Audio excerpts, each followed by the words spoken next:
Welcome to the Medium in the Middle podcast.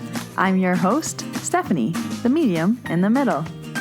On this podcast, I share my journey as a developing psychic medium, as a Reiki master teacher, as an Akashic record practitioner, and anything else that's thrown my way. Join me every week. I release new episodes every Tuesday.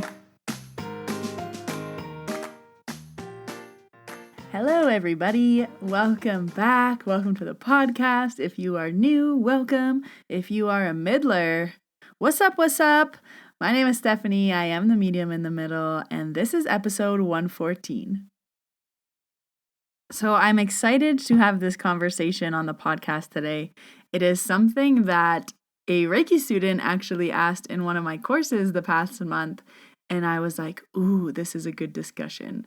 So I'm going to be offering my opinion on why psychics or light workers can sometimes be angry, because I think it's a really important topic to talk about and just bring to your attention. So we're going to jump into that. But before we do, I have a very exciting announcement.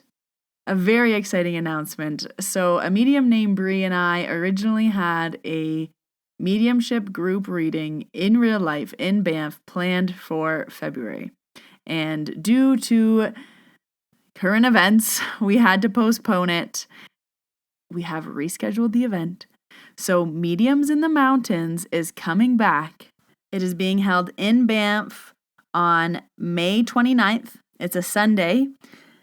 A medium named Bree is flying from Ontario to Alberta to join me. We have rented some space and we are doing a group mediumship reading together live in real life. It is a 2.5-hour event. I am so excited, and especially with this new date, I'm even more excited because I know Banff in February can be hard to access, but Banff in May is perfect. If you're in Calgary, you can come up for the day. Mediums in the Mountains is rescheduled for May 29th. I honestly cannot be more excited. And tickets will be going on sale February 2nd. So they will be relaunching February 2nd. You can grab your ticket for that. I am so excited for a live group mediumship reading. Woohoo! You guys know it's one of my goals this year to do a group mediumship reading per quarter. So that ticks off Q2. So now I have to figure out what's going on in Q1, but I'm sure the universe will directly align something for me. In other announcements, if you want to learn Reiki Level 1, there is still space in the February course at the end of February. If Reiki is calling your name and you're not sure why, if Reiki is piquing your interest and you're not sure why, I always say this, when it's your time for Reiki, you will be called. It'll just be in your realm. You'll be thinking about it. You will hear the word. You won't understand why it's popping up on your feed, on your TikTok. And that's Reiki calling your name. So if you're feeling called, if you're feeling drawn, it will feel like a hell yes.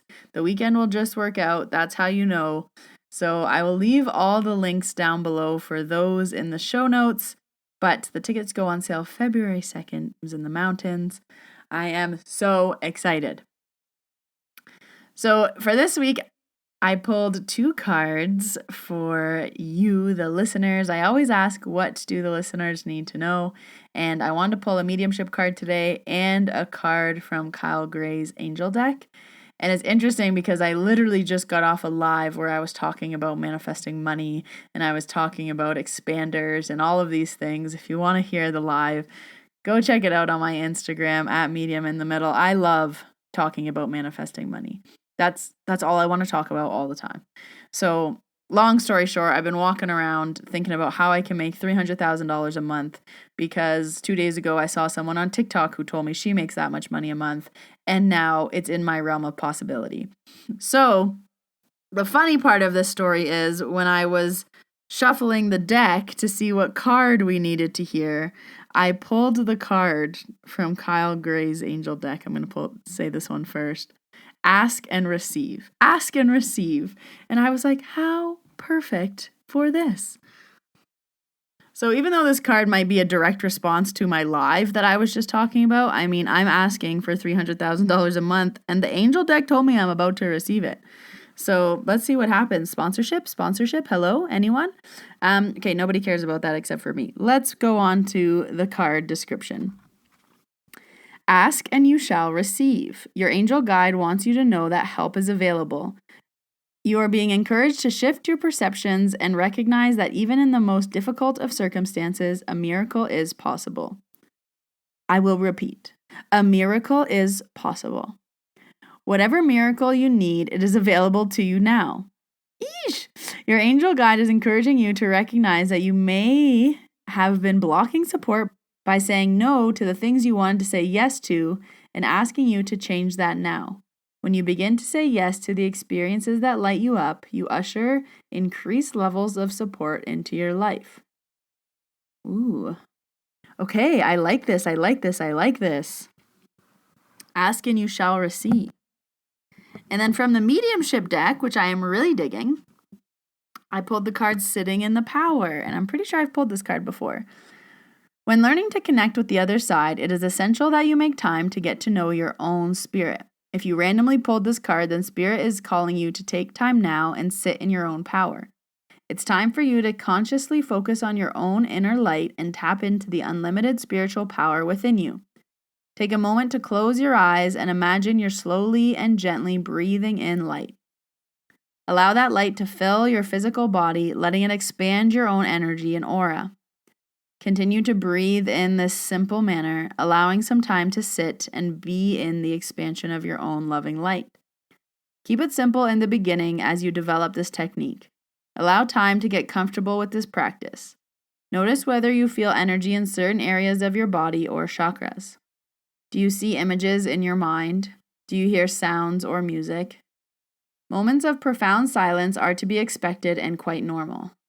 By devoting time to this breathing meditation, it will help you expand your awareness and allow your psychic and mediumistic abilities to grow and flourish. It will also help revitalize your body, mind, and soul, bringing you to a place of balance and harmony. Once you learn to tap into your own spirit and power, you can access it anytime you wish. Sitting in the Power. Ooh, I like it. Always a good reminder. Okay, so let's jump right into this topic. And before we begin, I want to say that this is my personal opinion. This isn't truth. This isn't the same for everybody. This is just my perspective on this. And when my student brought it up in the Reiki course, I was just like, ooh, like this is a really good topic to bring to the podcast. So essentially, she was asking, like, if we're working with love and light and everything is positive and we're raising our vibrations, then why are some light workers or psychics angry and not positive? And I was thinking, what a great question. Let's discuss it. So I'm going to start this off, again, my opinion, by saying that with this work comes great responsibility. So yes, it's amazing and it's life-changing and it's opening and there's a lot of good that comes with it, but as anything, it can turn negative, it can be perceived in a negative light, and how you digest it for each individual is going to be different. So to kind of say my opinion on this, I want to tell a story and two versions of the story. And this did happen to me, so I'm going to make it kind of off of a true story, but also this is a hypothetical analogy. We're going to just use psychic medium because relatable. You are a psychic medium. You go to a yoga class. You are sitting in yoga class, doing your yoga class things, sitting on your mat, and all of a sudden, spirit pops in your mind. Hey, my wife's in the room. Hey, could you tell her that, I know that our daughter just had a daughter. I've been dead for 10 years as of Monday. Like this is a really special thing. And my wife hasn't really been living her life and I need her to start living again. Like I need you to tell her this. And you're sitting on your yoga mat and you're like, nope, I'm in yoga. This is my time. But the soul keeps telling you more and more information. That's life-changing information. This is important information. So in that moment, you have two things you can do as the psychic medium. You either find out who the wife is in the class and tell the person the message, or you go home and you don't tell the person the message. So we're going to go with option 1. You tell the person the message. So after the class, you're distracted for the entire hour of your yoga class. And after the class, you're like, oh, I have to get the spirit off my back. Which one is she? Oh, there's my wife. I'm going to go tell her. Excuse me, miss, has your husband passed away? I have this message for you. And then again, that encounter can go one of 2 ways. 1, oh, wow, thank you so much for the message. 2, please don't talk to me. Go away. This is completely inappropriate. So that's option 1. You go home and you're like, either I did a great deed today or, oh, that was so annoying. I didn't want to give that message. Option 2 is that you don't say anything and it feels like a burden for your entire yoga class. You don't say anything. You let spirit tell you all this information. You pack up your yoga mat and you go home.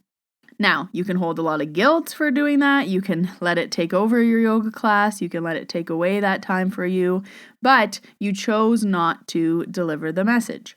These are 2 different scenarios and 2 different outcomes. So this brings me to a few things that I always say. Number 1, not my job. Not my job, not my job, not my job. I preach this in my Reiki courses. And number 2 is boundaries. So let's start with number 1. If you are a psychic medium, a psychic, any type of energy worker, you are in tune, you are aware, and you might be walking around the world with your spidey senses on. And if you feel like it's your job to go and tell everyone every single thing you're picking up on, that might feel like a burden. And it might start to feel like a burden that you now have to save everyone. You now have to tell everyone every message. You now have to be aware of everything bad that's going to happen, everything good that's going to happen, every passed away loved one, every piece of psychic information. You are now carrying this burden on your back. And you are making it your responsibility to deliver all of these messages. When you're in the grocery store, when you're at a friend's house, when you're trying to sit in a yoga class, you can't go anywhere because all of this information is so overwhelming. The noise is too loud. You can't drown it out. My response to this, not my job. It's not my job, not my job, not my job. When I'm at the grocery store, it's not my job. When I'm in the yoga studio, not my job. When I'm walking around, not my job. When it is 2:00 on Tuesday and you booked that appointment sitting in front of me, then it is my job. And I think this is why we talk about being on and off, finding your on and off switch so often, because that is the most important part of spirituality, in my opinion. Your on and off switch. You cannot walk around on all the time. You can. It's going to be overwhelming. And I always tell my students after Reiki level 1, I say, guys, this is going to be really cool for 2 weeks. Your spidey senses are going to be on. You're going to want to know everything. You're going to want to tune into everybody. You're going to want to touch everybody. You're going to want to Reiki everybody. And I said, after 2 weeks, you're going to get tired of it. You're going to have a headache and you're going to want to learn where that off switch is, because it's cool for a little while. And then maybe your ego gets a hold of you and you're like, oh yeah, I'm the best. I rule. I know everything. I need to deliver every message. But I say eventually you will want to find your off switch. But not everybody wants to find their off switch. People do feel like it is their job. They are walking around like little soldiers of, I have to tell everybody everything. And I'm sure we've all had those experiences where a random person has come up to you and told you something without consent. And it probably wasn't very correct just because they felt like they needed to tell you. Oh, I just want to tell you that, you're going to marry a man named Kevin. I just wanted to tell you something about your energy. I just wanted to say that your grandma's here. Whatever it is, without consent, that's your ego, honey. That's my unpopular opinion, I'm sure, but we say things out of ego. And again, I talk about this a lot in my Reiki training when you were opening people up to this energy, but we do a lot of things out of ego that is actually for us and not for the person we are delivering the message for. So this leads me to my second reason why, which is boundaries.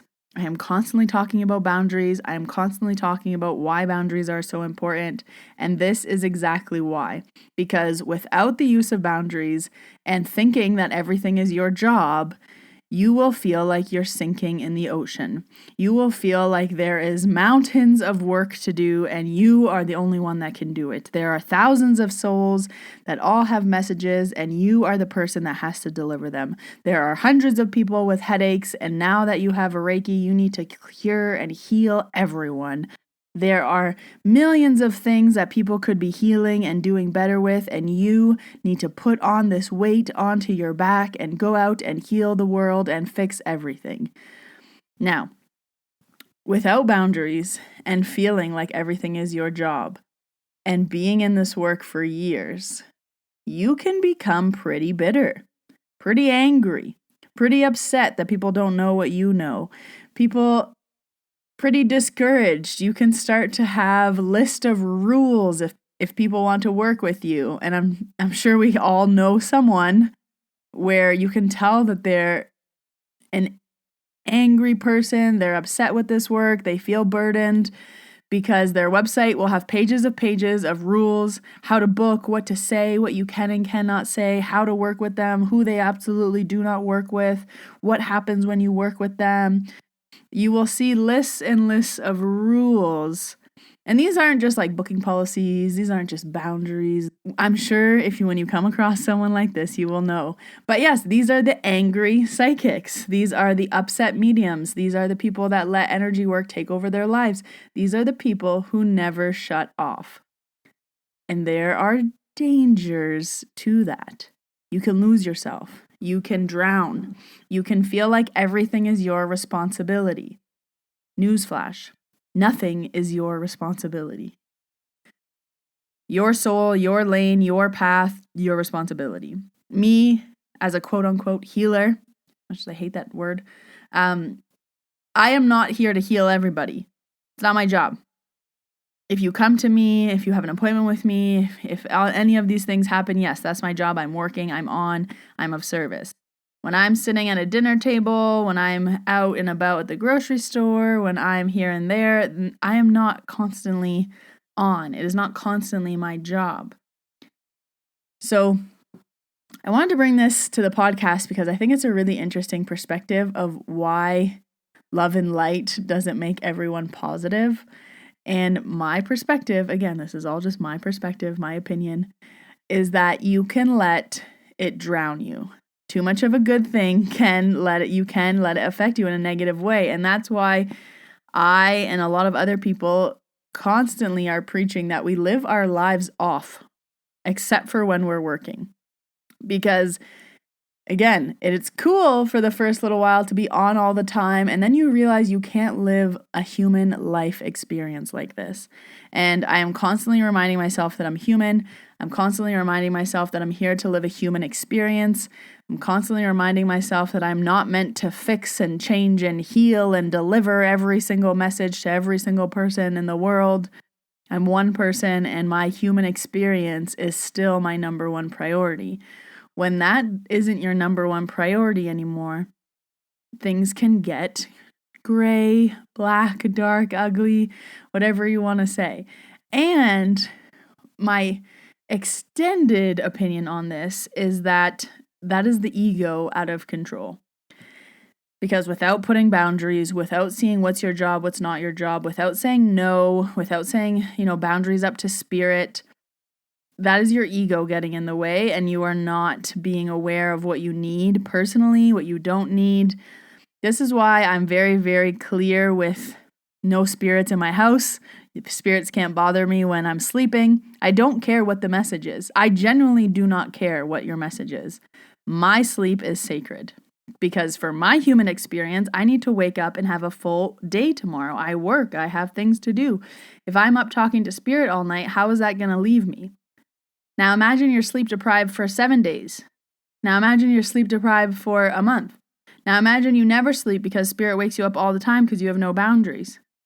Now add in all this work on top, and of course you're going to be irritated. Of course you're going to feel angry. Of course you're going to be more snappy. Of course you're not going to be all love and light and positive. So really, really interesting conversation that came up with my Reiki students, and I think it was a really good question to ask because it's true. With the attunements, you are being open to the energy.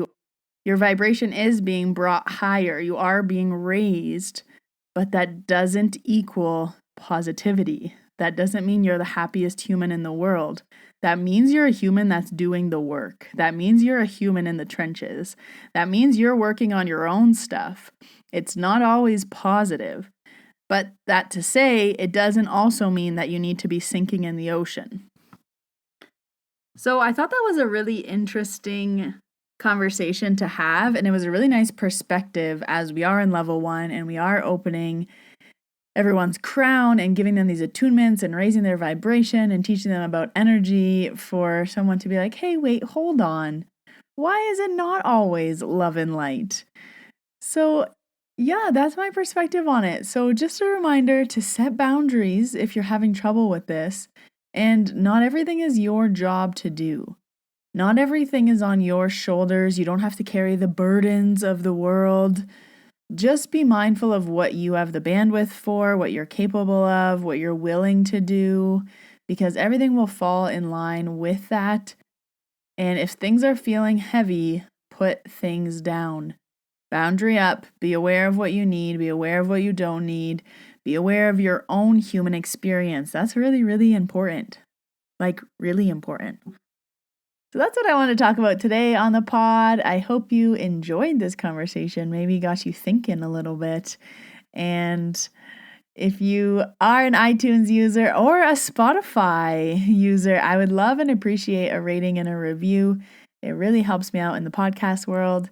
If you are interested in booking an appointment with me, I offer distance Reiki, Psych K, and Akashic Records. And I've been getting a lot of questions recently about what option should I do, and this is my easiest breakdown for appointments.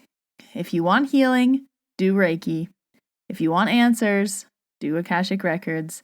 And if you want to change your limiting beliefs, then do Psych K. So depending on what you need at this time, that's what I recommend bookings. The links for everything discussed today will be down below in the show notes to stay connected with me on Instagram at Medium in the Middle or Facebook. That will also be linked down below. Tickets go on sale again for the Mediums in the Mountains in Banff, Alberta, Canada on May 29th. The tickets will be on sale February 2nd. I will have all that linked as well. But until next week, everybody, I will see you in your ears next Tuesday. Have a great week, everyone. Goodbye.